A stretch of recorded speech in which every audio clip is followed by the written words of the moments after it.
پاکستان زیر انتظام جموں کشمیر میں خواتین جہاں سڑکوں پہ احتجاج میں دکھائی دیتی ہیں، وہیں پر ایک جملہ میرے عقب میں آپ کو نظر آتا ہوگا۔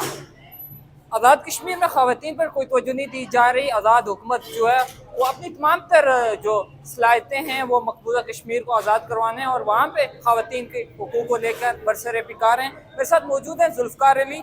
بتائیے گا، آزاد کشمیر میں خواتین کی بڑھتی خودکشیوں کی واقعات رپورٹ ہو رہے ہیں، اور اس کے علاوہ بہت سی چیزیں ہیں، خواتین احتجاجوں پہ دکھائی دیتی ہیں، لیکن مقبوضہ کشمیر کی خواتین زیادہ ترجیح دی جا رہی ہے۔ کیا یہاں پہ خواتین نہیں ہیں؟ ترجیح نہیں دی جا رہی، وہ کینن فوڈر ہے۔ آپ پیچھے دیکھ رہے ہیں کیا لکھا ہے کہ ہم بھارت کے زیر نظام کشمیر کی خواتین کے ساتھ ہیں۔ مسئلہ یہی کون کہہ رہا ہے؟ یہ وہ کہہ رہے ہیں جن کی سیاسی جماعتوں نے جنہیں پچھلے 50 سال سے زیادہ عرصے میں الیکشن لڑنے کے لیے یہاں ٹکٹس نہیں دیے۔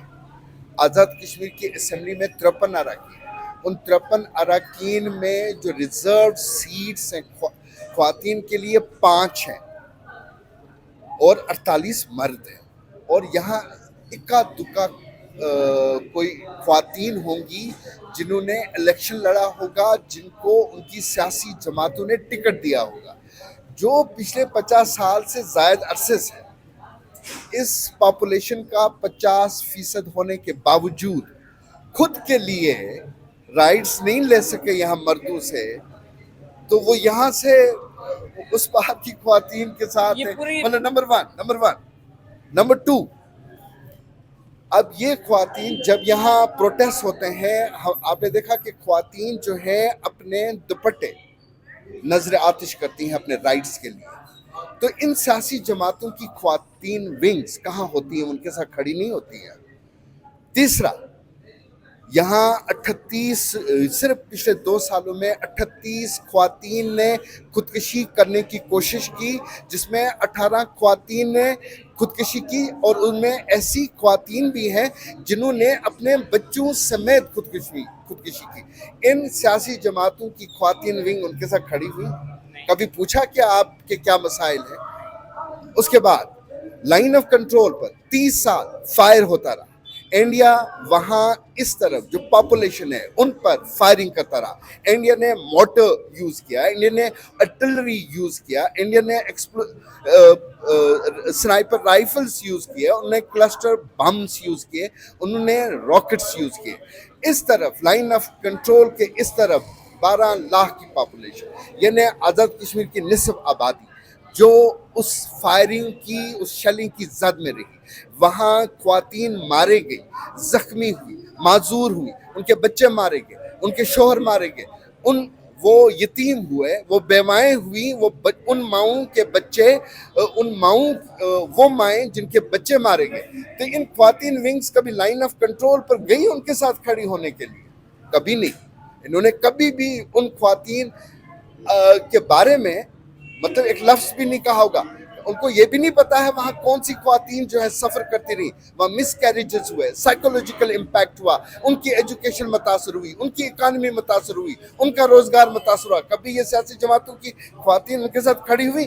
یہاں 20 گٹھوز میں 30,000 لوگ رہتے ہیں، جو انڈین ایڈمنسٹریڈ کشمیر سے جو لوگ یہاں آئے اپنی جان بچا کر، اور پچھلے 36 سال سے ان گٹھوز میں رہتی ہیں۔ ان گٹھوز میں بیوائیں ہیں، 900 بیوائیں، ان گٹھوز میں وہ یتیم بچیاں ہیں جن کے والدین مارے گئے، ان گٹھوز میں وہ مائیں ہیں جن کے 1 نہیں 2 نہیں 3 بچے مارے گئے۔ ان سیاسی جماعتوں کی خواتین ونگ کبھی ان کے ساتھ کھڑی ہوئی؟ کبھی ان کے مسائل پہ بات کی؟ کبھی ان کو پتہ بھی ہے ان گٹھوز میں رہنے والی کون ہے؟ اب اس طرف یہ نعرہ کیوں دینا ہوتا ہے؟ اس کو ڈیفائن کر کے گیا ہے آزاد کشمیر کے سابق وزیر اعظم چودھری انوار الحق کہ اس تحریک آزادی کشمیر اس سسٹم کا حصہ ہے۔ جب آپ اس سسٹم سے نکالیں گے اس کو تو یہ نیچے گر جائے گا، جس طرح زلزلے میں ایک گھر کی چھت گر جاتی ہے، ویسے ہی یہ سسٹم گر جائے گا۔ یہ وہ لائن آف کنٹرول کے اس پار وہ خود رجسٹ کرتے ہیں, وہ خود لکھتے ہیں, وہ آتھرس ہیں, جرنلسٹ ہیں, اسکالرس ہیں, اکیڈمیشینس ہیں, وہ اپنے بارے میں خود لکھتے ہیں. انہیں کتابیں لکھی, انہیں ریسرچ پیپرز لکھے, انہوں نے آرٹیکلس لکھے, وہ دنیا کی جو اہم یونیورسٹیز ہیں ان میں پڑھاتی ہیں. یہ کیوں کہتے ہیں یہاں پہ؟ یہ اس لیے کہتے ہیں تاکہ ان کو فالس ہوپ دو, وہ وہاں پہ مرتی رہیں اور یہ سسٹم, یہ بدبودار نظام, یہ جو کرپٹ نظام یہ قائم رہے اور پاکستان پیسہ دیتا رہے اور یہاں کی پولیٹیکل ایلیٹ جو ہے اس پیسے سے کرپشن کرتی رہے. بس یہ ہے اس نعرے کا مقصد. نوست زدہ دفن زدہ نظام کو پروٹیکٹ کرنے کے لیے اور مسئلہ کشمیر نظامی دکان میں چورن بیچنے کے لیے اس طرح کے نعرے آنے والے دنوں میں بھی تخلیق ہوتے رہیں گے اور ماضی میں ہوتے ہوئے آئے ہیں. خطے کی تاریخ پہ نگاہ دوڑائیں تو معلوم ہوتا ہے کہ ازل سے ہی یہاں پہ جمہوریت کا کوئی تصور نہیں تھا اور خواتین کو بطور ایک سیاسی مورا استعمال کیا جاتا رہا ہے.